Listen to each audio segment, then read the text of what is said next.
গাজীপুরে এনসিপি নেতা হাসনাত আব্দুল্লাহর উপর হামলার ঘটনায় ৫৪ জনকে আটক করা হয়েছে। রোববার রাতে নগরীর চান্দনা চৌরাস্তা সহ বিভিন্ন এলাকা থেকে তাদের আটক করা হয়।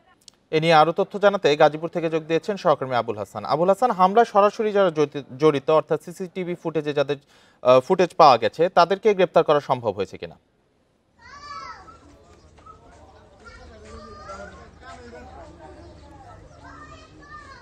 দেখুন, পুলিশ গতকাল রাতেই চান্দনা চৌরাস্তা সহ যে মহানগরীর যে থানা ৮টি আছে সেই থানা এলাকাগুলোতে অভিযান পরিচালনা করেছে এবং এই অভিযানে কিন্তু এরই মধ্যে ৫৪ জনকে আটক করা হয়েছে এবং এই ৫৪ জন আওয়ামী লীগের রাজনীতির সঙ্গে যুক্ত বলে আমরা পুলিশের মাধ্যমে জেনেছি। এবং পুলিশ বলছে যে সিসিটিভি যে তথ্য পাওয়া গেছে সেগুলো তারা যাচাই বাছাই করছেন এবং যাদেরকে আটক করা হয়েছে তাদেরকেও জিজ্ঞাসাবাদ করা হচ্ছে এই ঘটনার পিছনে কারা রয়েছেন, কার ইন্ধনে এটি হয়েছে এবং হাসনাত আব্দুল্লাহর উপরে হামলাটা কি উদ্দেশ্য হয়েছে সব কিছু বিশ্লেষণ করে তারা ব্যবস্থা নিচ্ছেন বলে পুলিশের কাছ থেকে আমরা জানতে পেরেছি। আপনাকে বলে রাখি যে এই ঘটনায় কিন্তু এখনো কোনো মামলা হয়নি,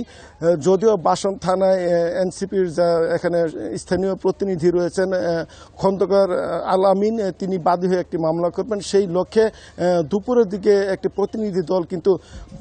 বাসন থানায় এসে অবস্থান নিয়েছেন এবং তারা সেখানকার ওসি সহ পুলিশের ঊর্ধ্বতন কর্মকর্তা রয়েছেন তাদের সঙ্গে বিভিন্ন বিষয় নিয়ে আলাপ আলোচনা করছেন, মামলার যে ধারা রয়েছে সেই ধারার ব্যাপারে কথা বলছেন এবং এনসিপির যারা শীর্ষ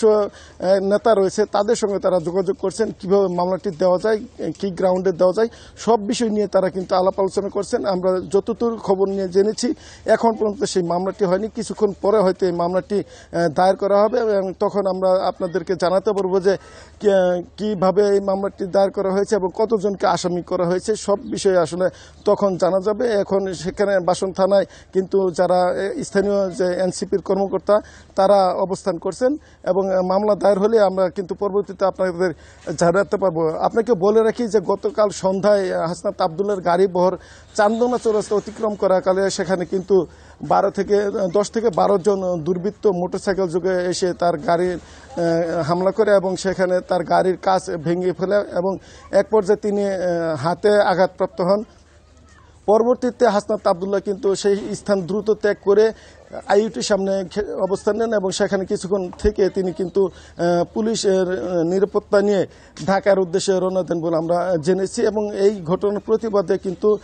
এনসিপি সহ ইসলামী ছাত্র শিবিরের নেতাকর্মীরা গতকালও বিভিন্ন জায়গায় কিন্তু বিক্ষোভ মিছিল করেছে এবং তারা বলছে যে এই ঘটনার জন্য আওয়ামী লীগ এবং নিষিদ্ধ সংগঠন ছাত্রলীগের নেতাকর্মীরা দায়ী এবং তারা তাদের দৃষ্টান্তমূলক শাস্তি দাবি করেছেন এবং দ্রুত যারা অপরাধী তাদেরকে আইনের আওতায় আনার জন্য আলটিমেটাম দিয়েছেন এবং পুলিশের সঙ্গে তারা কিন্তু দফায় দফায় কথা বলে যাচ্ছেন যাতে দ্রুত এই আসামিদেরকে গ্রেপ্তার করা হয়। এই ছিল গাজীপুরের হাসনাত আব্দুল্লাহর হামলার সর্বশেষ পরিস্থিতির খবর। গাজীপুর থেকে জানাচ্ছিলেন সহকর্মী আবুল হাসান।